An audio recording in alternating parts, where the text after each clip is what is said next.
So I've not been on YouTube a whole lot because we've been kind of busy. We started homeschool on Friday, which I know is kind of early for most people, but we're going to try to take a little bit more breaks throughout the year. So we just decided to go ahead and start early. Plus they were kind of itching to do it.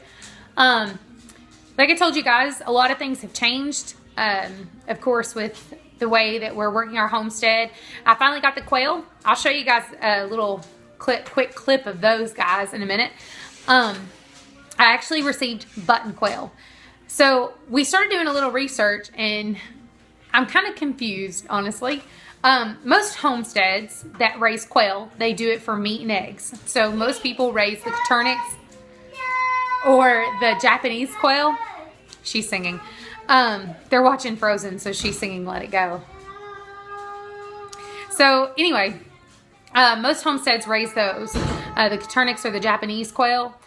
Well, around in my area, they are $3 for a hatching dozen of Turnix quail or $5 for an already grown laying hen, which is really reasonable.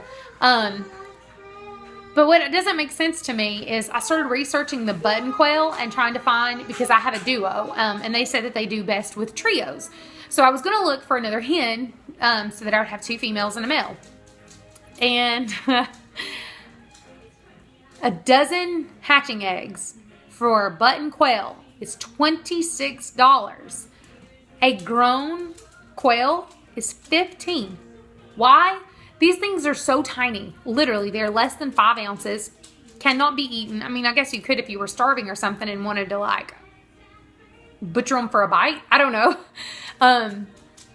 Most people don't sell their eggs because they're not the beautiful speckled eggs. They're just like a plain Jane brownish, greenish looking thing.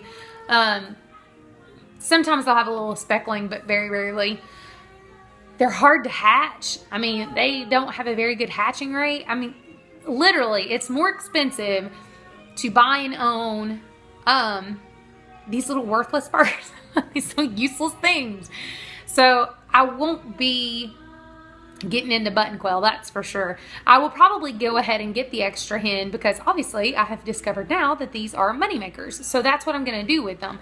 I'll breed and hatch the eggs. Now the female that I have is 6 months old. She's more than capable of laying eggs, has been laying eggs up until a little bit before I got her. They had to move cages and then they moved here. And from what I've been reading, anytime they have any sort of changes like that, it takes a couple weeks for them to pick back up egg laying. So hopefully she'll pick that back up. Other news is Tuesday we stopped rotating the eggs in the incubator that are the oldest. Like I told you guys, we were going to be doing the continuous hatching or the staggered hatching. So we did have 13 that we candled that day. Let me see if I'm counting this right. 4 of them were too early. They were not quite 10 days old then. They were actually, I think, 7 days old. So those will continue to turn for 3 more days. And then the 9, we only have 8 now because I don't know what happened. Nothing bumped the incubator. Nobody touches them but me. So I don't know really what happened, but one of the eggs I noticed looked like it had been tapped. Like, you know how they crack and have the kind of the circular like hole in them? I don't know how to describe it. So it was cracked. And I candled it and I was like, oh God. It was one of the ones that I had wrote down as a question mark. Like I wasn't sure what it was or if it was, if it was fertile or not because it was a Moran. It was so hard to see. So I candled it again and it didn't look like there was anything in there. So I was just like, let's just take a chance. Cracked it open is a good thing. Nothing in it. Just an old yolk. So we lost 1. So now we're down to 8. So Friday on August the 5th, we should have, fingers crossed, 8 chicks to hatch. That's the goal. 3 days later, we should have 4 more. And then I can't remember the count, but there's a couple more days later, we'll have a couple more, and then a couple more days later, we'll have 6 more. So they're going to be continuously staggered and going. So that should be nice and fun. So I'll have lots of babies hatching everywhere. So like I was saying about the quail, we're going to just breed our button quail. I'm not going to get any more unless I just get one more female. As far as the Coturnix quail goes, I'm definitely going to be into these. I got these to see if I like them, and so far I love them.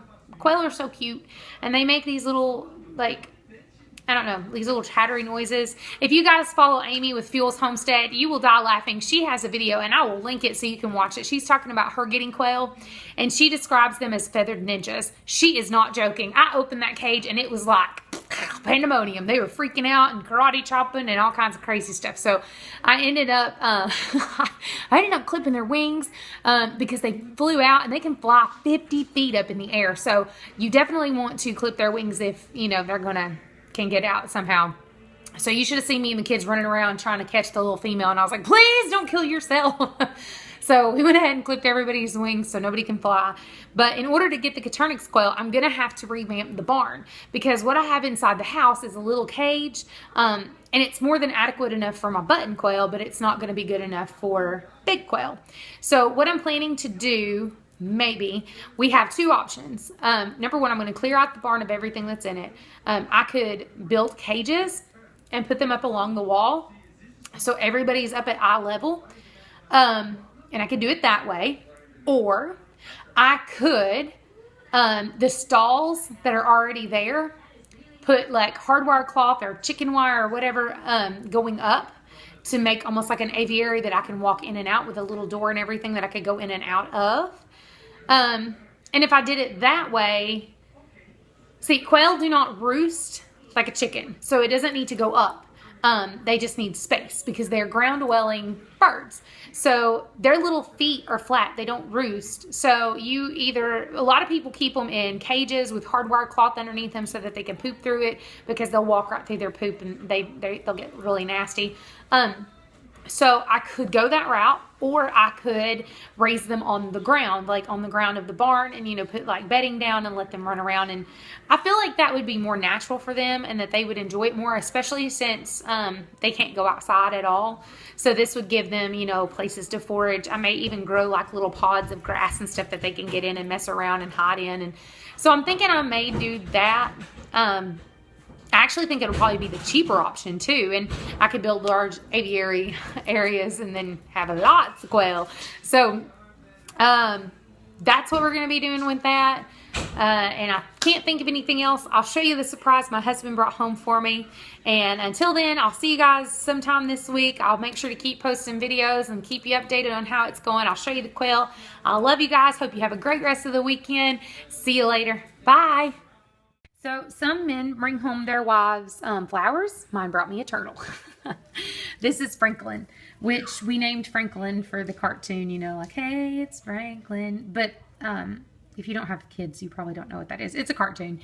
Franklin actually has a crack on her shell. And yes, Franklin is a girl. The kids named her that, so we're going to keep it. She's got a crack on her shell, so she's kind of in turtle hospital until she gets better. She was right outside of our house. Right on the road, so it's not like I've got to take her anywhere to release her. So as soon as she's better, off she'll go. But she's a cutie patootie. She likes to hang out in the water. She's got strawberries in the water that she drug in there. So that's what my husband brought me, another animal.